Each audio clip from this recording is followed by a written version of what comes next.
దేశం మొత్తం మీదున్న best gold sellers, best designs ఇప్పుడు హైదరాబాద్ లో pan India jewel show. Don't miss it.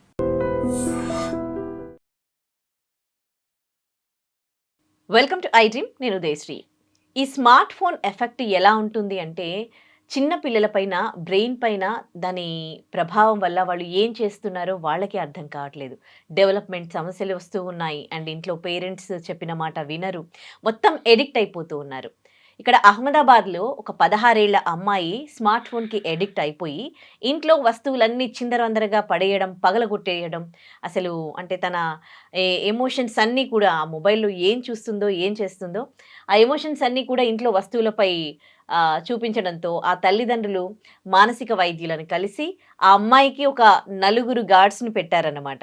So, వాళ్ళకి 65,000 నెలకు పే చేస్తూ ఉన్నారు. ఇంకా ముందు ముందు ఇలాంటివి ఏమేం చూడాలో అనిపిస్తోంది ఈ ఇన్సిడెంట్‌కి సంబంధించి విన్నప్పుడు.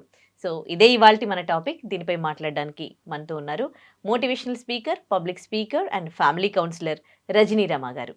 నమస్తే అమ్మ. నమస్తే ఉదయ. స్మార్ట్ ఫోన్ ఏమేం చేస్తుంది ఇంకా ముందు ముందు? ఒకవైపు దాన్ని మంచికి వాడుకుంటూ ఉన్నారు అండ్ దాన్ని ఇదిలో పడి బ్రెయిన్ అంతా కూడా స్పాయిల్ చేసుకుంటూ ఉన్నారు.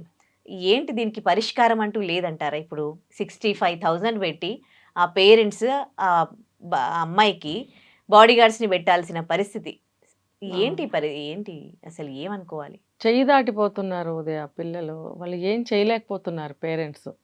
వాళ్ళకున్న పరిధిలో, వాళ్ళకున్న తెలివితేటలతో వాళ్ళకి ఏం చేయాలనిపిస్తే అది చేస్తున్నారు తల్లిదండ్రులు పాపం. అంటే ఇక్కడ ఏం చేయటానికి కూడా తల్లిదండ్రులు వెనకాడట్లేదు పిల్లల కోసం అనేది ఒకటి అర్థమవుతుంది మనకి.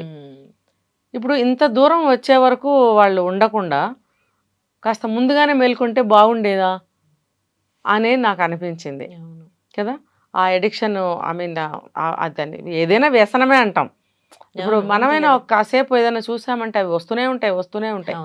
అది తల విదిల్చుకొని మనం వదిలేసి పక్కకి వెళ్తే తప్ప ఆ కంట్రోల్ పెద్దవాళ్ళకి ఉంటుంది. మరి ఆ పిల్లలకి ఏముంటుంది?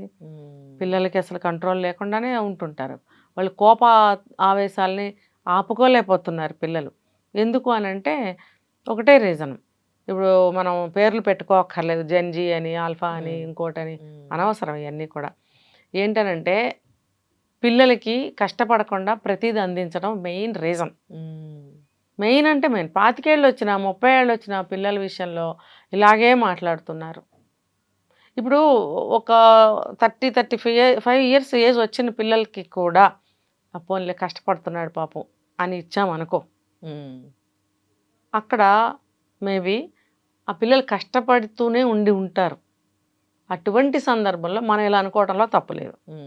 వాడు సోమరు అనుకో, మనం ఇలా అనుకోవటం తప్పేగా. అవును. అదే ఒక 10 ఏళ్ల వయసులో వాడు సోమరు అవుతాడా, మంచిగా అందరిలాగా మంచిగా ముందుకెళ్తాడా అనేది మనకు తెలియని స్థితి, వయసు ఆ పిల్లలది. ఆ 10 సంవత్సరాల వయసు. అప్పుడు ఈ ఆలోచనలన్నీ రావు, కానీ రావాలి. మొక్కై వంగనిదే అని చెప్తారు కదా. ఆ మొక్కగా ఉన్నప్పుడే వంచితే అది అలానే పెరుగుతూ ఉంటుంది. ఎటు వంచితే అటు వంగి అలానే పెరుగుతూ ఉంటుంది. మరి అది తల్లిదండ్రులు ఎందుకు తెలుసుకోలేకపోతున్నారు అని అంటే 10 ఏళ్ల పిల్లల తల్లిదండ్రుల వయసు కూడా 35 అలా ఉంటుంది అనుకుందాము. అసలు ముందు వీళ్ళకే అవగాహన లేదు. ఇది అవగాహన లేకనా, వాళ్ళు వేరే పనుల్లో పడి అన్ని కారణాలు ఎడిక్ట్ అయిపోయారు. లేదు. అవగాహన అని ఊరినే ఒక మాట అన్నాను. ఇందులో అన్నీ వస్తాయి. టైం లేకపోవడము, వాళ్ళకి కొన్ని హెల్త్ ఇష్యూస్ ఉండొచ్చు, లేకపోతే భార్యాభర్తల మధ్యన ఏకాభిప్రాయాలు ఉండకపోవచ్చు, ఆర్థిక పరిస్థితి సరిగ్గా లేకపోవచ్చు, ఇద్దరూ జాబ్ చేస్తూ ఉండొచ్చు, టైం లేకపోవచ్చు, లేదా వాళ్ళు ఉద్యోగానికి వెళ్ళిన పిల్లల్ని చూసుకునే వాళ్ళు ఎవరు లేకపోవచ్చు. ఇలా చెప్తే ఎన్నో రీజన్స్ ఉంటాయి. కాబట్టి ఎన్ని రీజన్స్ ఉన్నప్పటికీ కూడా ఒక సమస్యని మనం ఎలా పరిష్కరించుకోవాలి అని భార్యాభర్తలు ఇద్దరూ కూడా సమయంతో కూర్చుని ఇద్దరు మాట్లాడుకొని ఇలా చేద్దాము అని అనుకుంటే కనుక 10 ఏళ్ల వయసులోనే పిల్లలకి ఒక ఒక ఒక లైఫ్ స్టైల్ని మనం స్టార్ట్ చేయొచ్చు. మీరు 10 ఏళ్ల వయసు వరకు వెళ్ళారు. ఇప్పుడు పిల్లలకి ఒక 2-3 ఇయర్స్ వచ్చినప్పుడు కనీసం ఇప్పుడు అంటే ఇంట్లో ఎవరు చెప్పేవాళ్ళు పెద్దవాళ్ళు కూడా ఉండట్లేదు. కానీ ఏంటంటే దీంట్లో మనకి సాంగ్స్ పెట్టి, గేమ్స్ పెట్టి, వాళ్ళు ఏంటంటే వీళ్ళు వర్క్ చేసుకోవాలి. ఆ టైంలో పిల్లల్ని మనం అంటే మనల్ని ఇబ్బంది పెట్టకుండా ఉండాలని ఉమ్, అది ఇస్తూ ఉన్నారు. ఉమ్, పిల్లలు కూడా ప్రతి దానికి అన్నం తినమంటే కూడా నాకు మొబైల్ కావాలి అని అంటారు. ఉమ్, అది ఇప్పుడు వాడు అన్నం తినాలి అని అంటే మొబైల్ ఇవ్వాల్సిందే. మరి ఇప్పుడు 16 ఏళ్ళకి ఆ పిల్ల పరిస్థితి అట్లా తయారైతే ఇప్పుడు అందరూ కూడా పిల్లలకి ఫోన్లు ఇస్తూ ఉన్నారు. వీళ్ళు కొంచెం పెద్దగైతే వీళ్ళపైన ఎలాంటి ఇంపాక్ట్ ఉంటది? ఆహ్, మొబైల్ అనేది తలుచుకుంటేనే భయమేస్తోంది. అవును, ఇలాంటివి ఇంకా ఎన్ని చూడాలి అని అనిపిస్తోంది. అవును. వాళ్ళకి మీరన్నట్టు అడ్డొస్తున్నారు వర్క్‌కి కాబట్టి సెల్ ఫోన్ ఇస్తున్నారు. అన్నం తినకుండా ఏడిపిస్తున్నాడు కాబట్టి సెల్ ఫోన్ ఇస్తున్నారు. ఒకప్పుడు టీవీలు పెట్టేవారు. టీవీ చూస్తూ అన్నం పెట్టేవారు. ఇది గత 30, 40 సంవత్సరాల నుంచి సాగుతున్న వ్యవహారమే. తర్వాత ఇప్పుడు సెల్ ఫోన్లు అలవాటు చేస్తున్నారు. మంత్స్ బేబీస్‌కి కూడా అలవాటు చేస్తున్నారు. అదంత అవసరమా అనేది ముందు తల్లిదండ్రులు, నేను అదే అంది. తల్లిదండ్రులకి అవగాహన ఉండాలి ముందు. అది అవసరమా పిల్లలకి సెల్ ఫోన్? వాడికి ఇంకో విధంగా అన్నం పెట్టలేమా మనం అని తల్లిదండ్రులు ముందు ఆలోచించాలి కదా. వీళ్ళు ఆలోచించట్లేదు. ఈజీగా అయిపోవాలి. ఇప్పుడు నేను ఇందాక చెప్పింది అది, అన్నీ ఈజీగా అయిపోవాలి. ఈజీగా అయిపోవాలని అనుకుంటే అది కష్టమవుతుంది. తర్వాత వాడు ఈజీగా అలవాటు పడిపోతాడు, కంఫర్ట్ జోన్లోకి వెళ్ళిపోతాడు. లైఫ్ టైం వాడు ఇంకా ఆ జోన్లో నుంచి బయటకు రావడానికి ఇష్టపడడు. ఇప్పుడు నువ్వు కూర్చున్న దగ్గరికి అన్నీ వస్తుంటాయి, నువ్వెందుకు లేచి వెళ్ళి తీసుకుంటావు? అవునా కదా. అంతే. నీకు అదే పనిగా సహాయం చేస్తూ ఉన్నారనుకో, నువ్వు ఏం పని చేసుకోవు. వాళ్ళే వచ్చి చేస్తారులే, నేను అడిగితే చేస్తారులే, నేనంటే ఇష్టం కదా వస్తారులే, ఇలా ఈ జోన్లో ఉంటావు నువ్వు. అబ్బే నాకు ఎవడన్నా చేయకపోతే నా పరిస్థితి ఏంటి అనే ఆలోచనలో ఉండాలి మనిషి అప్పుడు. ఇప్పుడు సెల్ ఫోన్లు తీసుకుంటే పిల్లలకి మనము ఇవ్వాలా వద్దా? ఏదో కాసేపు ఇవ్వండి అన్నం తినకపోతే, పోన్లే అనుకుందాం, నేను ఇవ్వమని చెప్పట్లేదు, ఇచ్చారని అనుకుందాం. ఏ వయసుకి అది చేయాలి కదా. 5 ఏళ్ల లోపు నువ్వు సెల్ ఫోన్ ఇస్తే చెప్తున్నా, ఎడిక్ట్ అయిపోతాడా అంటే అవ్వడానే చెప్తా నేను. ఎందుకు అంటే ఆ 5 ఇయర్స్ ఏజ్లో పిల్లలు ఇప్పుడు చేసింది దానికి మళ్ళీ ఒక 4 రోజుల తర్వాత పోయిన తర్వాత చేసేదానికి సంబంధం ఉండదు. ఇదే అదే మారిపోతూ ఉంటుంది వాళ్ళకి. ఈ ఇయర్ ఉన్నది వచ్చే ఇయర్ ఉండదు. 5 ఏళ్ల వరకు వాళ్ళ స్టేజెస్ అలాగే ఉంటాయి. ఏం చేసినా, కొట్టినా, తిట్టినా, ఇచ్చినా, ఇవ్వకపోయినా మార్పులు జరుగుతూ ఉంటాయి. వాళ్ళకి ఏది గుర్తుండదు, స్టేబుల్గా అసలు గుర్తుండదు. ఆ తర్వాత వాళ్ళకి అన్ని ఒక్కొక్క ఊహ వస్తూ ఉంటుంది. అప్పుడు అలవాటు పడతారు. అప్పుడు స్పెసిఫిక్గా ఇది లేకపోతే నాకు కుదరదు అనే మారాన్ చేయటం కానీ, అలవాటు పడటం కానీ లాంటివి జరుగుతూ ఉంటాయి వాళ్ళకి. కాబట్టి నువ్వు 5 ఏళ్లలోపు ఏం చేసినా, అంటే సెల్ ఫోన్ 5 ఏళ్లలోపు ఇస్తే యమ డేంజర్. హెల్త్ రీత్యా కళ్ళకు వస్తుంది, నరాలకు వస్తుంది, ఏమైనా జరగచ్చు. కంటి చూపు పోయిన పిల్లలు ఎంతో మంది ఉన్నారంట ఈ మొబైల్స్ యూజ్ చేయటం వల్ల. అలాగే నరాల వీక్నెస్ వచ్చి ప్యారలైజ్ అయిపోయిన వాళ్ళు ఉన్నారు. ఇలా చేతులు కాళ్ళు కొట్టుకుంటూ ఒక బాబుని మనం ఎన్ని చూడలేదు కదా, అది ఇన్స్టాలో మనం ఎన్ని చూడట్లేదు వీడియోస్ కదా. మరి చిన్న వయసులో పక్షపాతం వచ్చి మంచం మీద పడితే వాడేం చనిపోడు. వాడు ఎన్నో ఒక 40-50 ఏళ్ళు బతికాడు అనుకుంది. అంతకాలం సేవ ఎవరు చేయాలి? మరి ఆ అవగాహన ఎవరికి ఉండాలి? తల్లిదండ్రులకు ఉండాలి. తల్లిదండ్రులు ఇవ్వాల్సింది సెల్ ఫోన్ కాదు, వాళ్ళ టైం ఇవ్వాలి. టైం ఇవ్వాలి. ఇచ్చినప్పుడు అక్కడ అసలు సెల్ ఫోన్ ముందు అవసరం ఉండదు. ఈ నాలెడ్జ్ ఉండట్లేదు పేరెంట్స్కి. మీరు ఎంతసేపు జాబ్ చేస్తున్నారు, డబ్బు సంపాదిస్తున్నారు, పెద్ద కారు కొంటున్నారు, సోఫా సెట్లు కొంటున్నారు, ఇల్లు కొంటున్నారు, లగ్జూరియస్గా లైఫ్ లీడ్ చేస్తున్నారే కానీ మీకు అసలు జనరల్ నాలెడ్జ్ ఏది, మెడికల్ నాలెడ్జ్ ఏది, సొసైటీలో ఏమేమి జరుగుతున్నాయో అసలు తెలుసా? ఇవి కావాలి మీకు. మీరు పిల్లలు కనాలంటే బాడీని మంచిగా ఉంచుకోవాలని మంచి ఫుడ్ తీసుకోవడము అలాంటివన్నీ చేసి చక్కగా ప్లాన్ చేసుకుని బిడ్డను కంటున్నారు. కన్నప్పుడు ఆ బిడ్డని కూడా అలాగే ఎలా పెంచాలనేది కూడా తెలుసుకోండి అమ్మా. తెలుసుకుంటే ఇలా అయిపోరు. ఇప్పుడు ఈ అమ్మాయి 5 ఏళ్ల తర్వాత ఏం చేసినా, ఇచ్చినా, ఇవ్వకపోయినా, ఏం చేసినా అక్కడి నుంచి కౌంట్ అవుతూ ఉంటుంది. సో నువ్వు అక్కడి నుంచి సెల్ ఫోన్స్ ఇవ్వకూడదు. సెల్ ఫోనే కాదు, ఏ చెడు విషయం కూడా వాళ్ళ దగ్గరికి వెళ్ళకుండా అక్కడి 10 to 15 ఇయర్స్ ఏజ్ వరకు, ఒక 10 ఇయర్స్ నీ జీవితం నీది కాదు, పిల్లలది, పిల్లల భవిష్యత్తుది. నేను ఇది చాలాసార్లు చెప్పాను.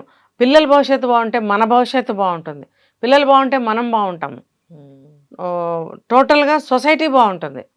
ఒక మంచి బిడ్డల్ని ఇవ్వాలి సొసైటీకి. ఎలా చెత్తగా కనీసమంటే కాదు కదా. అది మీకే ఫస్ట్ శాపం అవుతుంది, పిల్లలకి శాపం అవుతుంది మీ పెంపకం. కాబట్టి మన పెంపకం పిల్లలకి మనకి వరం కావాలి. ఇప్పుడు ఈ అమ్మాయి జీవితంలో శాపమైంది కదా వాళ్ళు ఎలా పెంచారనేది మనకు తెలీదు. కానీ ఈ మీదకి వచ్చేసిన తర్వాత సమస్య ఇప్పుడు వాళ్ళకి ఎటు దారి తోచక ఇప్పుడు ఒకవేళ డబ్బు ఉంటే డబ్బు ఖర్చు పెట్టగలుగుతారు, లేని వాళ్ళు ఏం చేస్తారు? వీళ్ళు పెట్టగలిగారు, నలుగురు సెక్యూరిటీ వాళ్ళని పెట్టారు, ఇద్దరు తర్వాత ఇద్దరు వాళ్ళు డ్యూటీ చేయాలి, అమ్మాయికి కాపలా. ఏంటి డాక్టర్కి చూపిస్తే ఆయన అన్నారంటే ఈ అమ్మాయికి ఎప్పుడు 24 గంటలు కనిపెట్టుకుని ఉండాలి అని అన్నారంట. అది అయ్యే పనేనా ఉదయ? ఎవరు కనిపెట్టుకుని ఉంటారు 24 గంటలు? అప్పుడు డబ్బు పెడితే మనుషులు వస్తారు కాబట్టి మనుషుల్ని పిలిపించారు, వాళ్ళు అమ్మాయికి చుట్టూతా కాపలా. అది మెంటల్గా మైండ్ మీద ఎలా పనిచేస్తుందో తెలుసా అమ్మాయికి? ఇది రెండో ప్రభావం. ఎప్పుడు నలుగురు మనుషులు అమ్మాయి మీద నిఘా ఉన్నారు అని అంటే ఇప్పుడు అమ్మాయి పరిస్థితి ఏంటి? భయం వచ్చేస్తుంది. ఇప్పటివరకు నిర్లక్ష్యం, అన్ని పారేయటం, కోపం, నిర్లక్ష్యం, అవగాహన రాహిత్యం, ఫ్యూచర్ పట్ల ఎటువంటి ధ్యాస లేకపోవడం, ఇన్ని. ఇప్పుడు భయం వచ్చి చేరింది. భయం వచ్చి చేరితే మనిషి ఇంకా పనికిరాడు. అమ్మాయి దక్కుతుందేమో కానీ మనస్తత్వం ఇంకోలా తయారవుతుంది. కాదండి, ఎవరైనా కానీ భార్యాభర్తలు, పేరెంట్స్ సంపాదించేదే పిల్లల కోసం. కానీ అలాంటి పిల్లల కోసం డబ్బు సంపాదిస్తూ ఉన్నారు కానీ ఆ పిల్లలతో టైం కేటాయించకపోవడంతో అది ఒక్కరి సమస్య కాదు, ఇది కొద్ది మందిది కాదు, ప్రతి ఒక్క పేరెంట్స్ ఎదుర్కొంటున్న సమస్య. అండ్ వాళ్ళ చేతులారా చేస్తూ ఉన్నాం. ఇదే డబ్బు ఉంది కదా, నేను ఇప్పుడు అదే చెప్పింది, డబ్బు ఉంది కదా, డబ్బు పెడితే వాళ్ళు వచ్చారు. కానీ సార్ మీరేం చేస్తున్నారు? మీరు పిల్లలతో గడపాలి కదా. 5 years నుంచి 15 years ఏజ్, 10 years నీది కాదు. పిల్లల భవిష్యత్తే మీ భవిష్యత్తు, మీ ముగ్గురు భవిష్యత్తు. ఈ 10 సంవత్సరాల పీరియడ్ మీ ముగ్గురు భవిష్యత్తుని నిర్ణయిస్తుంది. దానికోసం మీరు ఏమైనా చేయాల్సిందే, ఎందుకు కన్నారు కాబట్టి.